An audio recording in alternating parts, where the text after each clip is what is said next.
In a world where alliances are shifting like sand in a storm, the unthinkable is happening. China, Japan, and South Korea, nations that have spent decades eyeing each other with suspicion, resentment, and historical wounds, are suddenly forced into an uneasy huddle. And who is at the center of this storm? None other than Donald Trump, wielding tariffs like a wrecking ball against an already fragile global economy. Washington's arrogant moves, cloaked in the rhetoric of protecting American interests, are now lighting fires across oceans. But make no mistake, Asia's giants are not gathering out of trust or friendship. They are gathering out of sheer necessity. Fueled by survival instincts and a common enemy who wears a red tie and tweets with reckless abandon. Yet, let's not give China, Japan, or South Korea a free pass. These nations are masters of hypocrisy, hiding behind soft diplomacy while engaging in brutal economic warfare against one another. China's bullying tactics in the East China Sea, Japan's passive-aggressive militarization under the guise of defense, and South Korea's double-dealing diplomacy with both East and West have turned this region into a boiling pot ready to spill over. The sudden appearance of unity, it's nothing but a photo op for desperate leaders who have long traded in shadows and secrets. They shake hands for the cameras while preparing knives behind closed doors. Meanwhile, Washington continues to play the role of global sheriff with a cowboy hat too big for its head.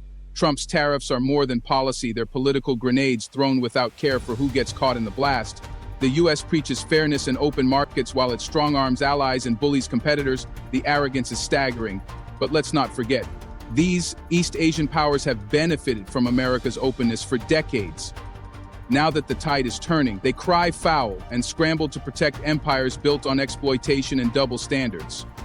This is not diplomacy, this is survival.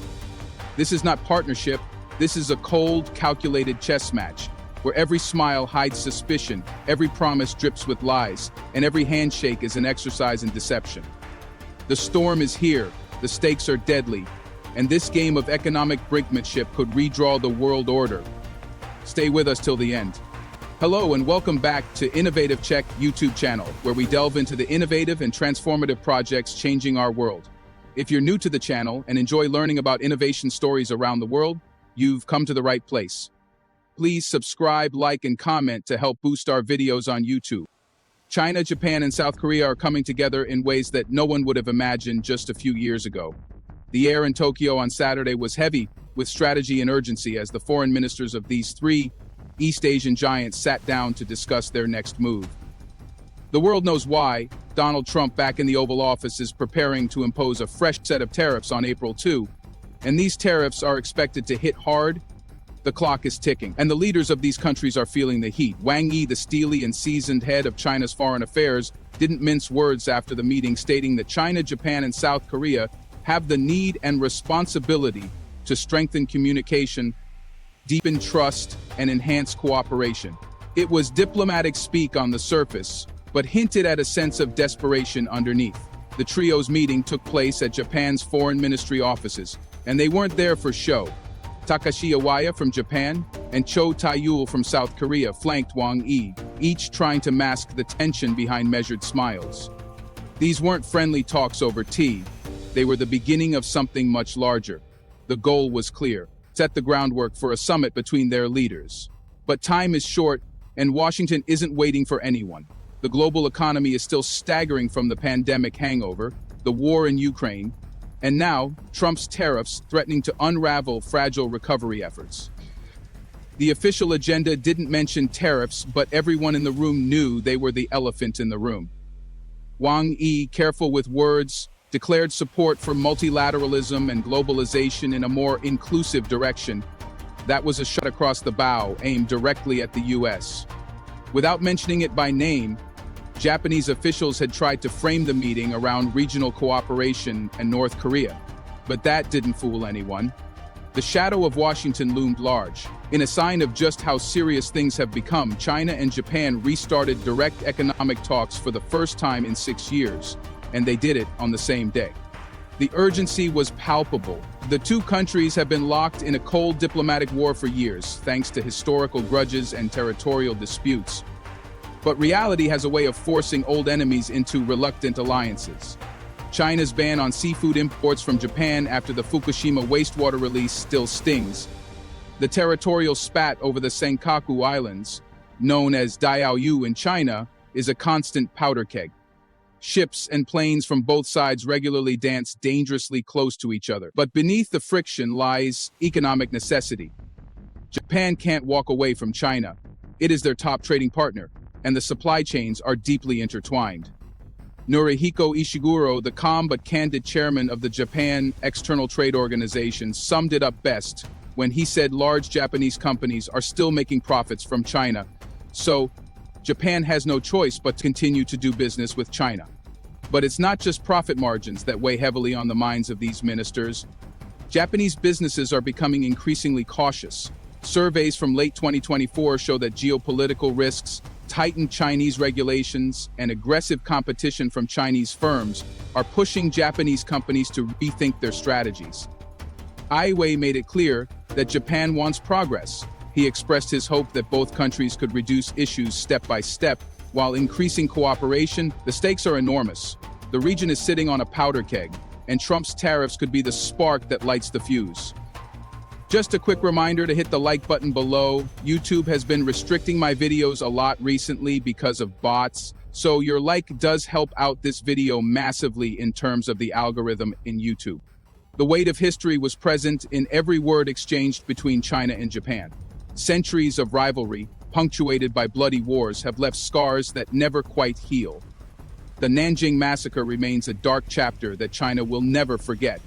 These memories resurface whenever tensions flare, making trust between the two nations a fragile and fleeting commodity. Xi Jinping has ramped up China's defense spending to unprecedented levels. According to data from the Stockholm International Peace Research Institute, China's military budget has doubled over the past decade. Japan, not wanting to be left behind, launched a 5-year plan in 2022 to boost defense spending to 2% of its GDP, amounting to approximately $273 billion. The U.S., once the sole protector of Japan's security, is now encouraging Tokyo to bolster its military capabilities, especially in light of China's assertiveness around Taiwan. Japan has declared that Taiwan's security is directly linked to its own, and with good reason. In 2022, ballistic missiles from China landed in Japan's exclusive economic zone during military exercises. Chinese Coast Guard ships and fighter jets frequently circle the disputed islands controlled by Japan. Japan's response has been to increase missile defenses in the region, a clear signal that they are preparing for the worst. China's growing camaraderie with Russia is another thorn in Japan's side. Joint military drills near Japanese waters and airspace have become more frequent.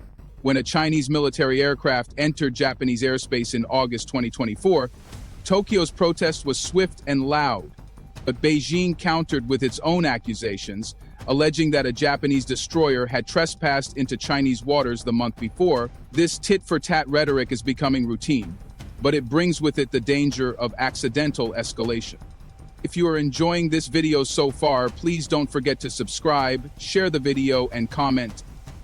Japan's most recent military white paper mentions China more than 1,000 times, a staggering figure that reflects just how much Tokyo views Beijing as a threat. The white paper warns of China's advances in nuclear weaponry, cyber warfare, and space technology. Beijing, in turn, accuses Japan of reviving militarism and forgetting the horrors inflicted on China decades ago. Back in the 1970s, Japanese corporations saw China as the land of opportunity. Giants like Panasonic and Toyota set up manufacturing plants, taking advantage of cheap labor. Fast forward to today, and the tables have turned. Chinese companies are no longer content with being the world's factory. They are creating high-end products that compete directly with Japanese brands. Companies like BYD are threatening Toyota and Honda, not just in China but on the global stage. The balance of power in trade has shifted.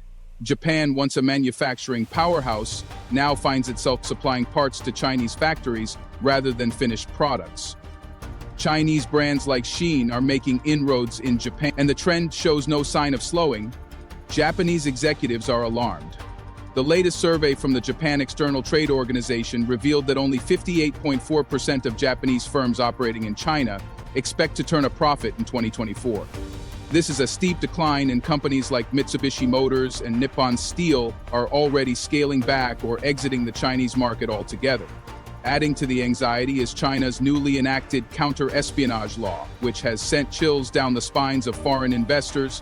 Japanese nationals have been detained, and this has made executives wary of traveling to or sending staff into China. The tech sector is feeling the squeeze as well. Tokyo Electron and Nikon, and cornerstones of Japan's semiconductor industry, have been hit hard by US-imposed export restrictions. These rules prevent Japanese firms from selling critical chip-making tools and chemicals to Chinese companies. It's a direct blow to Japan's high-tech sector, and resentment toward Washington is growing quietly but steadily. Thank you for your attention, and I welcome your thoughts and questions on this complex and vital subject. Do you want to watch more videos like this one? If yes, please like and share the video and subscribe to get exclusive videos about how phenomenally China is developing and growing its influence. Your subscriptions and likes motivate us to generate more content, so please keep supporting us. Check out this video showing on your screen right now, and I will see you on the other side.